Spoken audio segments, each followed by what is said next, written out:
I will admit that, for some time, Isekai was a guilty pleasure of mine.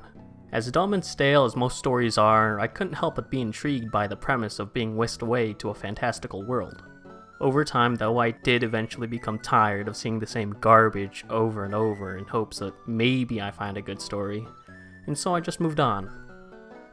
Although, not completely. Sometimes I like to look back and think to myself, dang, Isekai is such a fun concept, but most stories are hot garbage. I bet I could write a better Isekai story than most of these. And then I realized that there's nothing stopping me from doing just that. So, here I am, making a video about an idea I have. Which, by the way, is a work in progress, and I would love to hear any feedback or ideas you guys might have. Anyways, let me explain the title and thumbnail. So this whole idea came from when I was watching one of Dream's Minecraft manhunts, and thought it would be cool if instead of the run taking place in Minecraft, it took place in a fantasy isekai world, which led to the idea of a story that follows a group of people who speedrun multiple isekai worlds instead of just one, which led to the birth of Isekai Speedrunners. A story that doesn't have an overarching narrative, and is just a series of self-contained arcs that follow different characters who run different categories, each wanting to achieve their own goals, like beating a rival or just having fun. Now that we have the basic premise, let's talk details. So in the world of Isekai Speedrunners, people getting reincarnated into different worlds is a widespread phenomenon that happens to everybody, but what type of world they get sent to depends on what they wanted from life but couldn't get. So if they wanted romance, they might find themselves in an otome game world. If they wanted an adventure, they might find themselves in a fantasy world. And if they wanted a fun high school experience, usually each world has a main quest / objective to complete, like defeating the Demon Lord. And upon completion, characters are given two choices. They can either stay in that world and have a single wish granted, or they can travel to different worlds and enjoy a variety of experiences. The way characters access different worlds is by going through the space between worlds. This place acts as a hub area where characters can choose which world they want to go to, spectate other characters' runs, or just hang out. The actual space itself was pretty sparse, but characters figured out that once you beat a world and get transported back to the hub, only the things that you were carrying and wearing comes back with you. So by going to worlds that just so happen to have gym equipment in them, and by completing the main objective while carrying those pieces, gradually the characters would be able to build a home gym in the space between worlds. A welcome addition to any character who likes worlds that require a lot of physical exertion, but just because there's a gym, that doesn't mean every character uses it. There are, of course, characters who just want to enjoy various worlds at their leisure. Characters have a lot of options when choosing what type of world they want to go to, and not just in terms of genre like fantasy or sci-fi worlds. I'm talking about worlds that have their own unique characteristics that set it apart from other worlds that fall under the same umbrella. Fantasy worlds, for example. While some characters would want to go to a fantasy world inspired by a JRPG, populated with commonly seen fantasy races, nonsensical animals and monsters, and a game UI that they can use, and a single powerful demon lord terrorizing the land, others might want to go to a completely original fantasy world filled with its own unique flora, fauna, and history that makes sense.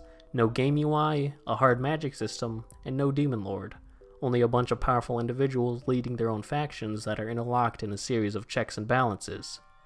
And the space between worlds gives characters the ability to create any world that they want to run, allowing them to mix and match any characteristic they want, and share their creations with other characters.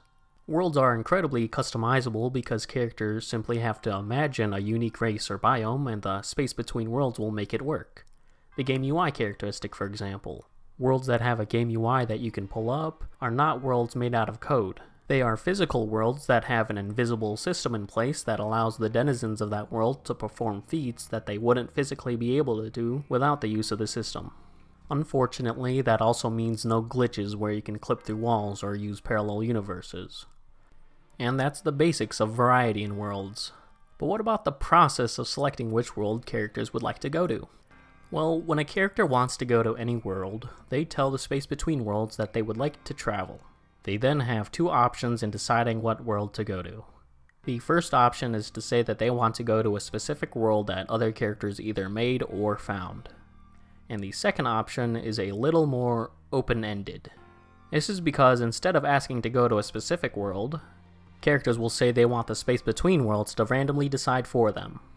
Normally, leaving it at that would result in you getting sent to any type of world with no knowledge of what you're getting yourself into. It's like picking up a random game and playing it blind. However, characters have the option to control how random they want the selection to be. They can ask for multiple parameters to be set that determine what characteristics they want to see in a world, and the space between worlds will find a selection that fit the criteria and choose from there. Setting a lot of parameters is a lot like running a random seed in Minecraft or playing a roguelike. Each run is randomly generated and completely unique, but in reality, you know what to expect. And when a character finally chooses what type of world they want to enter, the next option they have is to decide if they want to let other people join or not.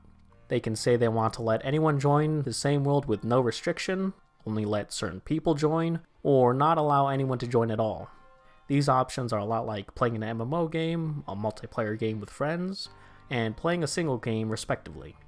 And finally, the last customization option is deciding if they want other characters to spectate them while they run around in the world.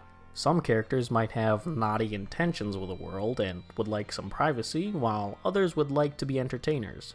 And that's most of what I have in mind for the premise and setting. But those are only two small parts of the whole. I still need to nail the most crucial part in any story, that being the characters. I think the reason why most isekai stories suck is because the characters are incredibly shallow, not entertaining, and are just not worth rooting for. Why would I care about the journey any character goes through if I didn't even care about the characters themselves to begin with? So, will my characters be entertaining and worth rooting for? I think I should be able to pull it off. Shouldn't be too hard, just give them a likable personality, have them take actions that endear them to the audience, and maybe a motivation if I'm feeling fancy. For the lighthearted story I'm going for, I think that should be enough. That being said, I only have like one character who isn't even fully fleshed out yet, but I do think he is a good first addition. All I have for the character is that he's a very skilled speedrunner, he likes to brag and talk a big game. When he escapes a close call, he likes to gloat and say things like, "Ooh, almost had me there." But all of this is just friendly banter, and he's honestly a good sport in the end. Wait a second, this is just Dream! No, I don't want this to be a fan fiction. Wait, I just need to add a trait so people know that the character isn't Dream. Also, this character doesn't cheat. Anyways, Not Dream is really good at running this certain category called Random Fantasy World UI-less. Isekai speedruns are always run solo. I mean, why would they choose otherwise? Well, I'll tell you why. It's so that they can speedrun while being hunted by other characters. So, Not Dream had the brilliant idea to ask some speedrunning buddies who were around the same skill level if they wanted to play a game. They have to kill him before he kills the Demon Lord. And I make the distinction that they are around the same skill level because this way the hunters are an actual threat even individually, and as a group they are an even bigger threat. And that game would be one arc in my story called Isekai Speedrunners. That's all I have for this idea, and I would love to hear your thoughts on it. Have a nice day.